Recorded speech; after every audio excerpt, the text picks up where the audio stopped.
சரண் Krishna YouTube சேனலுக்கு உங்களை அன்புடன் வரவேற்கின்றேன். சிவபெருமான் நடமாட்டம் உங்கள் வீட்டில் இருந்தால் கட்டாயம் தெரியும் 5 அறிகுறிகள் என்னென்ன அப்படிங்கிறத பற்றி தான் இந்த வீடியோவில் தெளிவாக நம்ம பார்க்க போகிறோம்.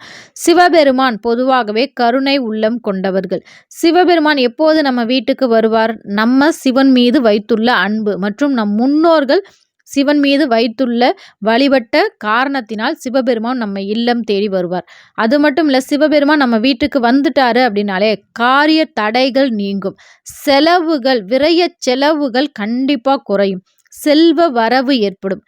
அது மட்டும் இல்லை, நோய் நொடிகள், நம் வீட்டில் யாராவது அடிக்கடி நோய்வாய்ப்படுகிறார்கள், மருத்துவ செலவு வருகின்றது அப்படின்னா சிவனின் நடமாட்டம் உங்கள் வீட்டில் இருக்கும்போது கண்டிப்பாக அந்த மருத்துவ செலவுகள் அனைத்தும் நீங்கும். உங்கள் வீட்டில் உள்ள அனைவருக்கும் தேக ஆரோக்கியம் கூடும்.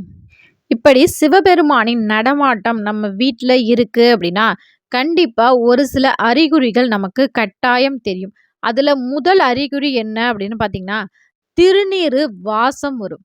திடீர்னு நல்ல கமகமன்னு திருநீர் வாசம் வருவது கண்டிப்பா அந்த சிவபெருமான் உங்கள் இல்லம் தேடி வந்திருக்கிறார் அப்படிங்கிறத நீங்க கட்டாயம் தெரிஞ்சுக்கலாம்.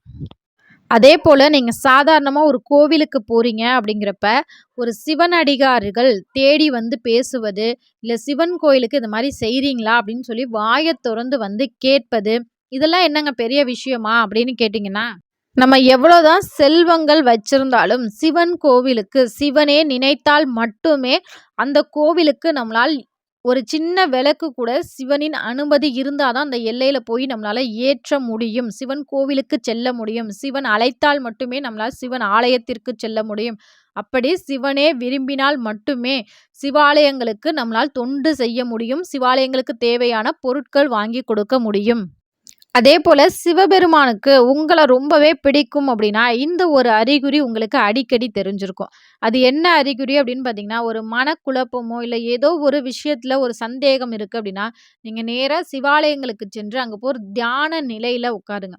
அப்படி தியான நிலையில உட்காரும்போது, அந்த மனச்சங்கடம், மனக்குழப்பம் எங்க போகுதுன்னே தெரியாது. உங்க குழப்பத்திற்கான தீர்வும் அந்த தியான நிலையிலேயே உங்களுக்கு கட்டாயம் கிடைக்கும். சிவபெருமான் உங்களுடன் அந்த தியானத்தில் நீங்க சிவனிடம் நேரடியாகவே பேசலாம். அப்பேற்பட்ட ஒரு அற்புதமான தெய்வம் தான் சிவபெருமான். 3வது அறிகுறி என்ன அப்படின்னு பார்த்தீங்கன்னா, சிவபெருமான் கனவில் தோன்றுவது.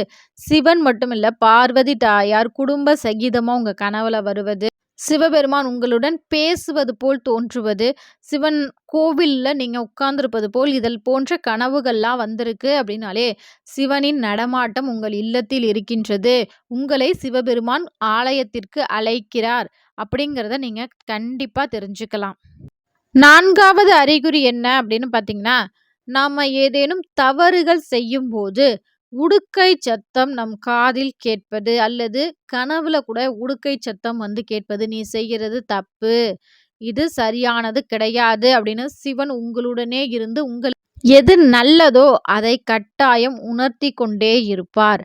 அது மட்டும் இல்ல, இந்த மகா சிவராத்திரி அன்று நீங்களே சிவனை நினைக்க மறந்தாலும் சிவன் சார்ந்த விஷயங்கள் ஒவ்வொன்றாக உங்களிடம் ஞாபகம் வருவது, சிவன் கோவிலுக்கு செல்ல வேண்டும் அப்படிங்கிற ஒரு ஆர்வம் வருவது, சிவன் கோயிலுக்கு போய் இந்தந்த பூஜைகள்லாம் நம்ம கலந்துக்கணும், சிவ புராணம் படிக்கணும், ஓம் நம சிவாய என்ற நாமங்கள் உங்களுக்கு அடிக்கடி உங்கள் நாவில் உச்சரித்து கொண்டே இருப்பது, இது அனைத்தும் சிவபெருமான் உங்களுடனே இருக்கிறார். உங்களுக்கு சிவனை ரொம்பவே பிடிச்சிருக்கு, சிவனுக்கும் உங்களை ரொம்பவே பிடிச்சிருக்கு அப்படிங்கிறத நீங்க கட்டாயம் தெரிஞ்சுக்கலாம்.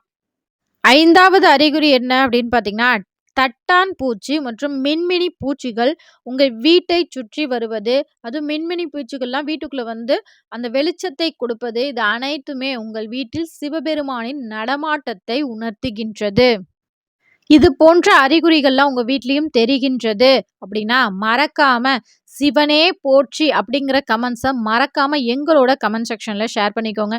இந்த வீடியோ உங்களுக்கு பயனுள்ளதாக இருக்கும் என்ற நம்பிக்கையில் மற்றொரு வீடியோவில் சந்திக்கிறேன். இந்த வீடியோ உங்களுக்கு பிடிச்சிருந்தா மறக்காம இந்த வீடியோவுக்கு ஒரே ஒரு லைக் மட்டும் பண்ணுங்க. இது உங்கள் சரண் கிருஷ்ணா யூடியூப் சேனல். நன்றி, வணக்கம்.